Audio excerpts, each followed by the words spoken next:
And hey, this is Melody. And welcome And to the welcome to Invisible the Women Invisible Women Podcast. Podcast.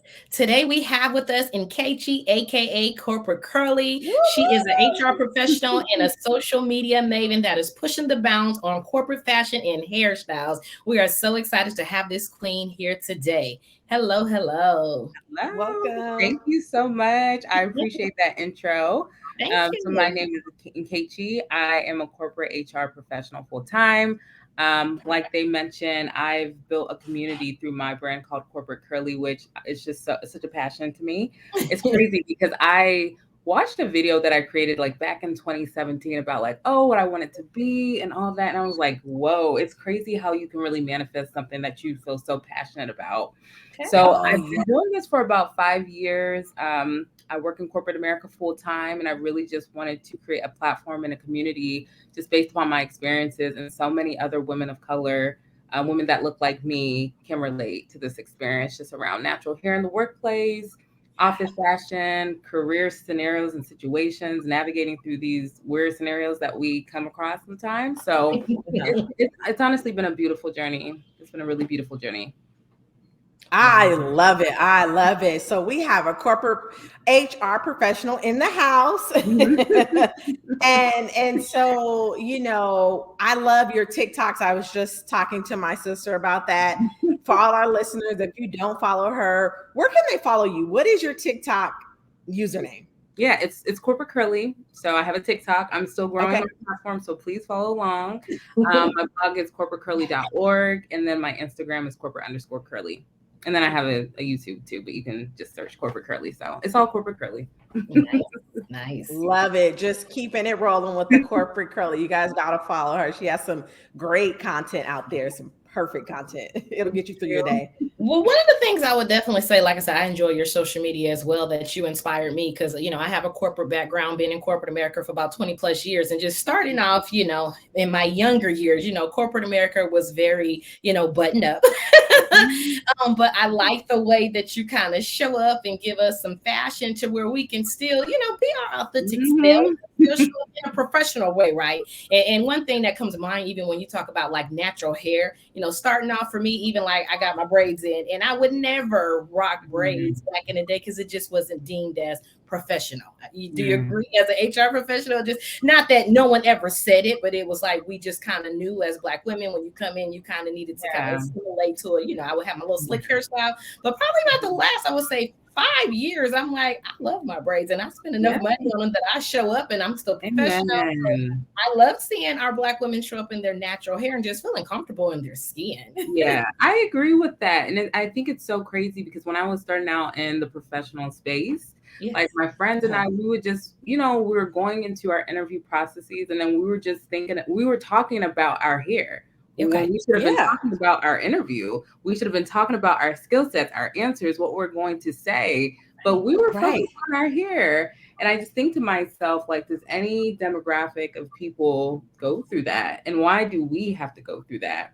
And so it was at that moment in time, I was like, no, we need to talk about this because why are we? I mean, of course, we want to look good. Like, we want to Right. get our hair Yeah. right. So why do we have to have conversations around, like, oh, should I wear my fro? Should I wear my braids? We should be focused on Hmm. interviews. And so that's when like a light like went off in my head and I was like, we have to talk about this. This is not okay. We should be able to wear our hair any kind of way and feel comfortable. But that we just know that's not the reality for so many people, unfortunately. Very much so. Without the "can I touch your hair?" Because I think the first Oh time I ever yes. wore my hair in a natural curly, I mean, I went to work and I went like, I was kind of like, okay, what's the questions gonna be? And one like, I didn't know your hair would get that curly. And I'm like, I'm on my way to a meeting. Like, do we have to make this about my hair? Like, don't I know. focus on that. Now I feel like I'm standing now, elephant in the room.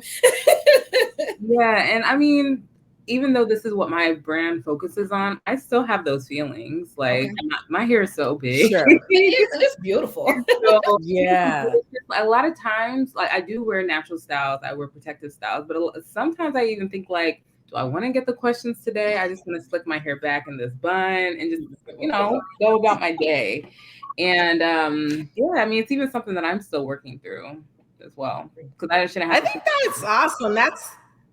That's really transparent of you to admit that. And it's like Melody and I were having a conversation earlier, and it's like you know, we uplift women and you do all these things for your business and your social medias, but it's like you still have that like soft moment in your heart too, where you experience the same thing that you're kind of preaching people to be confident on. So I love that you just admitted that.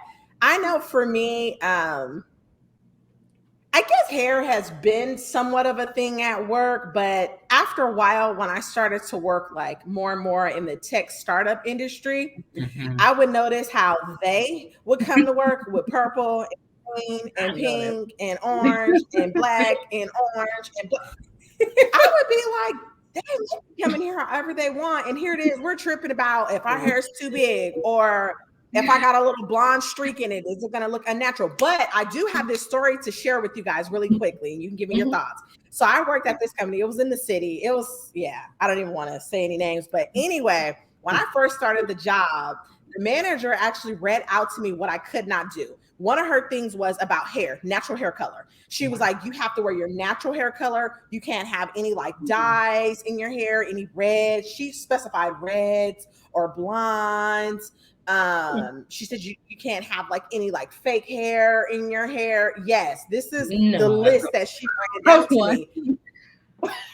I'm like, what? I know. And so when she's speaking, and I'm just like, that's interesting because I know that if I was a white woman, I wouldn't have this whole pep talk about what's natural hair and what color I can wear my hair. But obviously she felt comfortable enough to say it to me. And so, I mean, from your experience, A, have you ever had anyone just outright come out and tell you what professional hair looks like? Number one.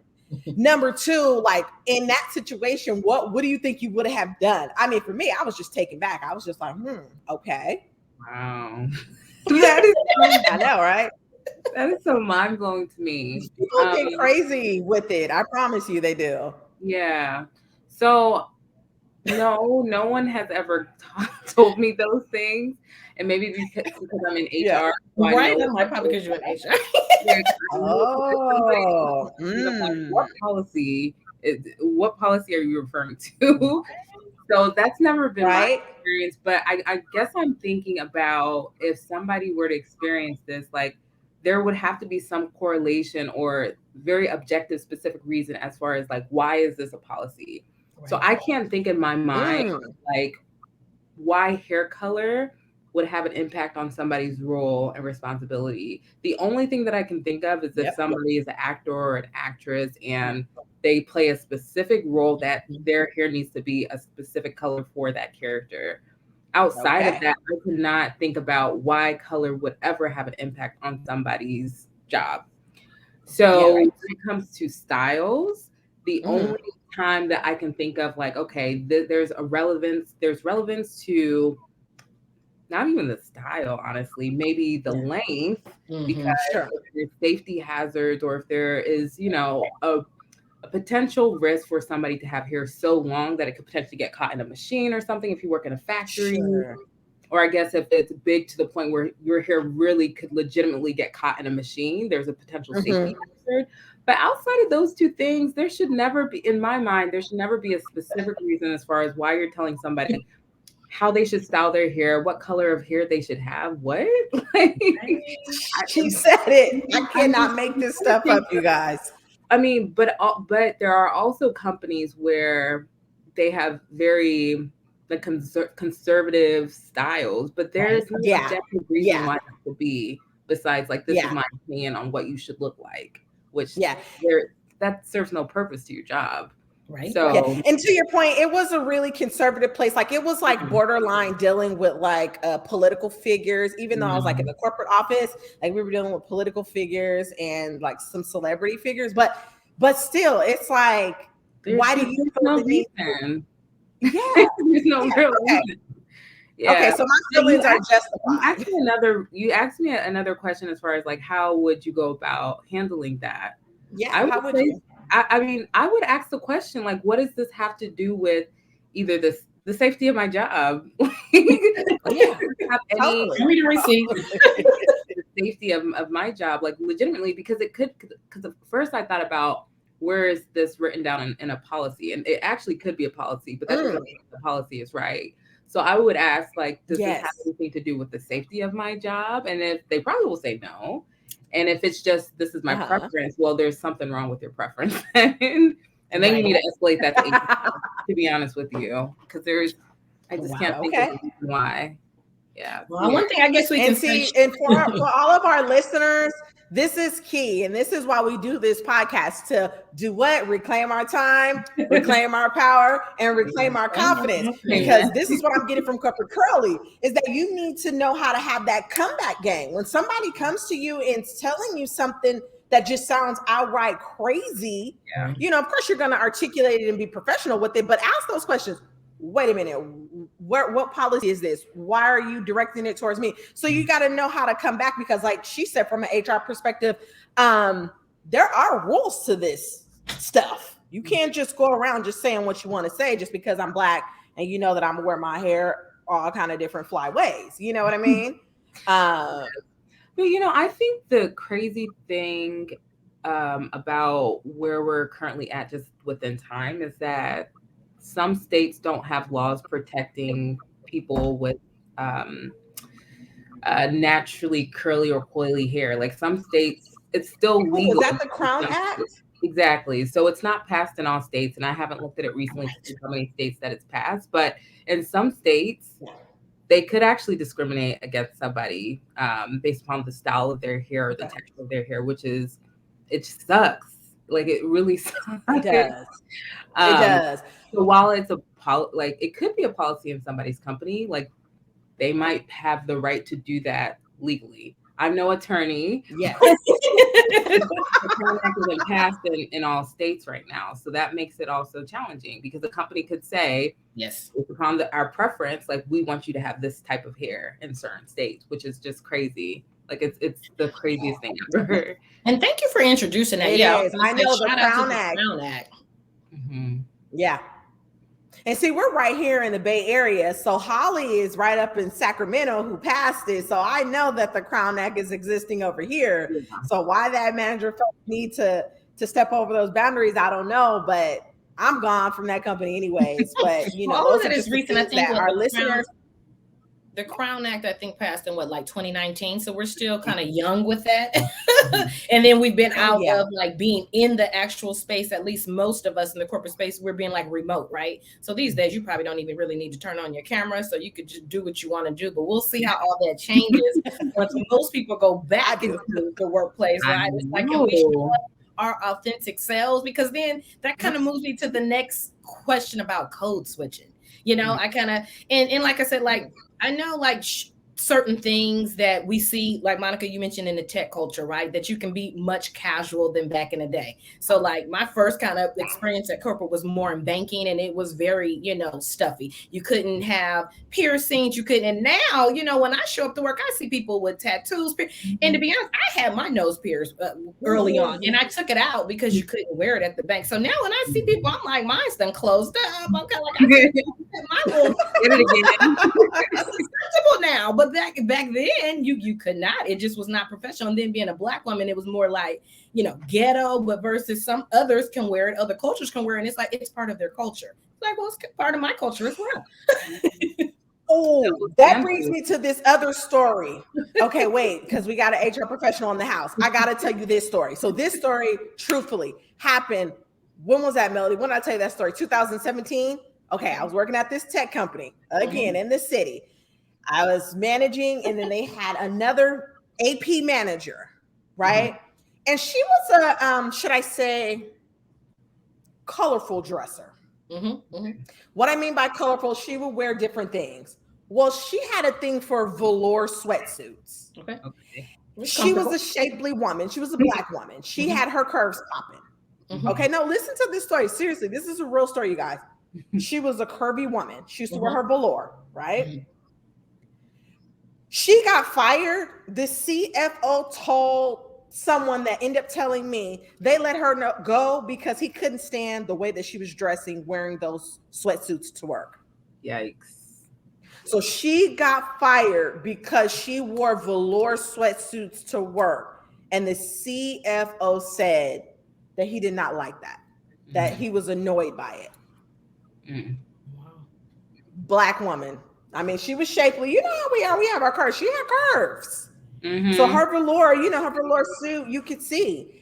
And I just was taken aback because it's like, for me personally, I don't wear velour to work because that's just not my style. But I'm not hating on the next if they want to wear that. But I don't think that should cost you your job, because think about it. We have people that are walking in the office with flip-flops on. Yeah, I've seen that too. And nothing happens to them. They don't lose their job. And yeah, she got fired. So from an HR perspective, like, what are your thoughts on that? Could she have come back and said that this is, lawful, or seems like that should have been a conversation first, like, that's not acceptable here. But then, like I said, it gets a little sticky when you're talking about certain corporate cultures, because if you're allowing other people to wear it, then you're going to single out one, gender or race. Now you're kind of, dancing with some discrimination that you're going on, right? Yeah, that's true. And the term is escaping me, where an organization can pretty much terminate you and you can leave the organization at any point in time. I don't know how the term at will employment. At will employment. Thank you. So, I mean, at the end of the day, companies really can terminate an employee lawfully. And I'm not an attorney. Just as long as they're basing that termination off of any protected class. So if a CEO wants to terminate somebody for wearing flip-flops or for wearing sweatsuits because it doesn't fall within their dress code policy, I mean, they have the right to do that. It's very risky to do that, especially to your point, Melody, if you haven't had a conversation with somebody, because they could have had a conversation with her saying like, hey, you might not want to wear those velour jumpsuits because it doesn't fit within our dress code policy. But a lot of companies don't have policies where they're defined that much. So that's why it can be sometimes loose, where people can wear what they feel most comfortable in. And so like when you're not having conversations and documenting, saying like, this doesn't fall within our dress code. I've told you 5 different times.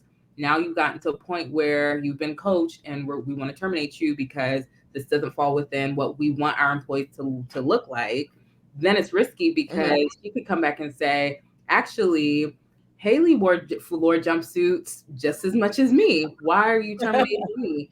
Does my race have anything to do with this? Then that begins to be risky, because, even though they didn't terminate her for her protected class, she could potentially make that assumption. And if she has proof to show that, then the company's at risk. So if a company does that, that's just stupid on their behalf, because they put themselves at risk. It is. But honestly, a company can terminate somebody at any point in time. Of course, private sectors are different from public sectors, but for public or private companies, they can terminate anybody at any point in time.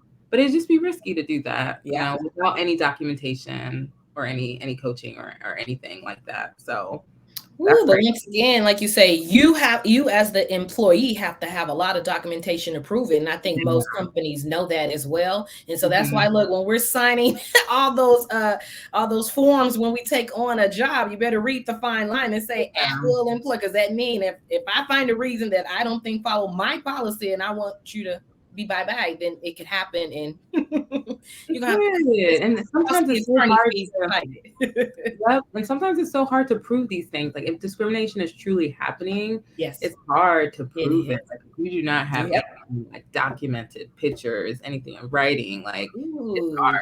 It really is, unfortunately. That all too well. It's hard, and it does just cause you to end up walking away, because unless you're on your P's and Q's and you kind of know the game, you don't have a chance. And I think that's a fact. Yeah. Well, one thing I know, I would definitely, say, and I've, spoken, mentored with young girls as they're trying to come up and find careers, is that, to be honest with you, it's kind of a elephant in the closet, but we can't always do what others do, and so sad but true. And so I've seen that in places, like you said, where people have showed up very, very casual, and it's like, no, let me kind of keep it on the professional, because you don't want to give people a reason for that, to say that you're showing up in the workplace and you're not looking professional or acting professional. And so, that's just kind of the unwritten rule that I believe as a Black woman that we do have to kind of go by. So at times it's hard to show up still as your authentic self, right? I mean, if velour is your thing, you just want to be comfortable. Yes. If velour is your thing. But you know, first impressions matter. That's kind of what I like to say. So like, you know, you never know who you're gonna come across, right, in the workplace. Like you said, you could be getting in the elevator with your CFO, and this is the first time your, you know, senior management or whomever is seeing you, and then you're seeming too comfy. For you as a Black woman, sometimes that could be a make or break for you in your career. Honestly, I think. Oh yeah, so. I think so. I think so too, and it's sad. there are double standards. Like there are some things that, that we just can't wear. And I won't even say we that because, you know, Black women across the board have different body shapes. Right. But I would say like for women who are a little bit more curvy, like they probably wouldn't. Yeah, like people would view us differently than somebody who does not look like. Agree, 100%. Certain kind of, you know, body shape. So it sucks. It really just sucks. Like unless you own the company, you just kind of got to follow some rules there, and that it is what it is, right? It is what it is, and but I think corporate Crowley, you. Oh yeah, go ahead. Sorry. No, I was just gonna say. I think no. We have to then come to a determination on, do we want to stay in these spaces? Like, do we want to stay in a space that doesn't actually accept us for who we are? Because I would say some companies appreciate our authentic self, whatever that looks like in these spaces, more than others. That's and I will not sign up for any company that is super conservative to the point where I'm being questioned, my hair is being questioned, the way I speak is being questioned. Like, I don't have the time at this point in my life. Yes. And so I think we have to come to that realization that, in some spaces we'll be more accepted than others. And in those places where I'm not, I don't want to be there. Right. Mm-hmm. Yeah. And I think that's what that's been the through line for all of our podcasts, especially this weekend. This weekend is just being in spaces where you can actually thrive, where you're appreciated and celebrated. Because a lot of times as Black women, we're not celebrated enough. And when you get into those spaces, kind of like that space that I told you guys about where the lady ran down about the hair, that's not a space that was celebrated. And I wasn't there for very long anyway. So crazy. But it's wild. They're wild out here. But I want to say that you help us catch a vibe. So I want to turn this conversation all the way positive. And can you let our listeners know, how do you just come through to work dripping? Like, you have your outfits on point, you got your hair on point. Like, give us some tips and tricks on how to do this in the workplace. Oh, that's hard. She say it's a natural. Like, I can share the recipe, but it might not turn out the same. I mean, I feel like when I look at it, I feel good, in my opinion. Like, I don't know. I like get dressed up. And I think some people may not as much, but I also think that I know when I walk into this office every single day, I'm defining my brand whenever I come in contact with people. And I think that's a part of my brand. Like, just wanting to step into the office, letting people know. No, that's right. But I mean, I definitely feel like, you know, whenever anybody is conversing with you, whenever anybody's interacting with you, whenever anybody sees you, that's a part of your brand. And some people, I think, take it more seriously than others. I mean, they always say the little thing like, don't dress for the role that you're in, dress for the role that you want to get into one day. Come on now. Say a lot for the people in the back. Like, at work, I'm probably one of the youngest people in my role, and it gets challenging because it's just like I probably have the least experience than the majority of them. Right. And I was talking to somebody online, and he was telling me, he was like, I agree with you. That's my experience as well. I feel like I have to dress up to a T every single day just so that people take me seriously. Right. And maybe that's a portion of why I feel like I have to come to work and I have to look the part that I want to aspire to get into. But I would also say, do what you feel comfortable with. You know, because some people don't like to get dressed up every day, and I think that's okay. I think as long as you're presentable, as long as you look professional for the office, like, do that, because we actually have a dress for your day type of dress code. Okay. And so people look at me like, Nice. girl, why are you dressed up today? And it's just how I feel comfortable. But I would definitely say, like, do what you feel comfortable with. Definitely know, like, anytime you step into these spaces, you're defining what your brand looks like. So always keep that in mind. But yeah, come to work, feel comfortable. I mean, and look good while doing it. I know that's right. Look good. So for our listeners, if you didn't catch that, what she laid down is dress for your brand.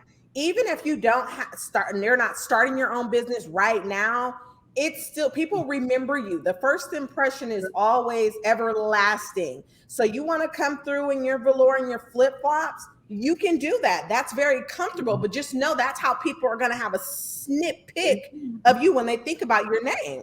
They're gonna be like, oh, okay, the Monica who wore the velour, you know, or Tina who wore the velour. So you don't want that. So I do agree with you. But then you said something key that Melody and I talk about a lot, and we have it in our intro for our podcast, is that we talk about all the isms.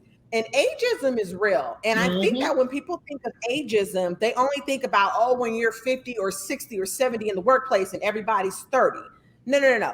Ageism can be you in your 20s. You've got your role, you've got your career, and then you got people that are older than you, and they feel like, what are you doing here in my space making what I'm making? Should you even be here? I've experienced that when I got into my career. Melody experienced it when she got into her career, and it is ageism. It's almost ageism backwards, because it's not experiencing it as an older person, it's experiencing it as a younger person. So to your point, I can totally relate to you wanting to dress the part, but dressing the part is half the battle, right? Because that's also confidence in the mind. That's so true. Because you can look cute, but you don't know what you talk about. Okay. So yes, that is so true. That's only half of the brand. Like that's probably not even half. So Right. I completely agree with you. Don't just step into the office looking cute, but you don't know what you're talking about. Like that. Right. About. You done put more into your outfit than you did on your skills, and like, okay, wait a minute now. Stop. I love it. I'm exactly what you say. Sometimes, yes, you definitely, especially when you're younger and you still have that boss mentality, you do have to show up on your A game. So that is very true. And I love it. And I appreciate what you're doing. And you just keep rocking, sis, because you are doing your thing. Yeah. I have another question just for our younger listeners out there, because I know that you have your brand, Corporate Curly, but what would be some advice that you would share with some of our younger invisible women listeners about just brand in general? Because I think it's fair to say that even though you work in corporate, your brand is pretty much melted over to something of its own. Yeah, it definitely has. And I think what I would say, the question is what I would say to women who are just trying to define their brand. Yeah, that like they're at a 9 to 5, but still, and yet they know they want to branch off and do their own thing some way, somehow, and they're trying to do it simultaneously, and they're just like, how do I do it? I see. I would say explore what makes you happy. Like explore what you honestly feel like you could do every single day and truly be happy with that. And sometimes it's really not that easy to find out what that thing is. I think sometimes it's a matter of experiencing things that you don't like, and going through jobs that maybe aren't the best for you. Like sometimes I think it really just comes with life. And I think just for me, speaking through like just my experience, it was literally when I was probably like maybe 3 years in my career, and I had so much time on my hands. I'm like, what do people do after work? Like, okay, well, I mean, social media is a thing. I'm on this every single day. If this is not benefiting other people or myself, maybe I should turn it into that. And then I was just at a point where it's like, wait, I don't know how to do my hair for work. I'm sure many other people don't either. Let's talk about this. Yeah. And then I was able to like engage with people, and it was just so much more than I had ever envisioned it to be. And so I didn't know, like when I first started my career, that's what would come within my career at some point in time. But I think it was just a matter of experiencing life, like going through things that I didn't enjoy, finding things that I did enjoy, and it kind of just happens. So I honestly feel like it's a matter of like trying out different things, like seeing what you like, what could you truly do every single day and be happy with and enjoy? And another question that you can ask yourself is like, what are you passionate about? Like, if you are truly passionate about something, like if you are looking to create a brand, or if you're looking to do something outside of your 9 to 5, or make that your 9 to 5 at some point in time, or 9 to 9, or whatever that looks 9 to 9. Because when you're an entrepreneur, okay, so I said 9 to 9. well, and if you can envision yourself being so happy doing something, maybe that's what you should be doing. Because while it's cute with the pictures and the brand and what people see online, like the amount of hours it takes and weekends, it's a lot. But to be honest with you, I'm so happy doing it that it's worth it all. It really is. So I would say that just find what you're passionate about, find what makes you happy, and lean into it. Really lean into it. You do it with grace and style in class, so you keep doing it. Oh, I need to talk to you. And then before we let you go, yes, what would you tell your 8-year-old self? Ooh, oh my gosh, that's so interesting. Keep going, keep going, keep going. Like, life may be unclear at some points in time, but it honestly ends up working out how it's supposed to. Like, and it's so interesting because, like, right now in my life, like, my career is where I want it to be, and my brand is evolving, and that's great. But there are still portions of my life, like I'm single and, things like that. And I feel like sometimes... you won't be single for long. Don't worry about it. Don't worry about it, girl. At a certain place. See you. When women are at a certain place, like we think about those things like, oh, is that going to happen for me at some point in time? So I guess if I envision my 40-year-old self telling myself today, like, it's going to be fine. Things are going to get more clear. So that's what I would tell my 8-year-old self. Things are going to work out exactly how they should. God got you. I know that's right. Yes. Love it, love it, love it. I mean, like I said, you guys got to check her out. And this is why we do this, because I felt like we just formed like a sisterhood, just even with you talking and saying that. Because I can remember at some points in my career years back, I would complain to Melody. Melody was married.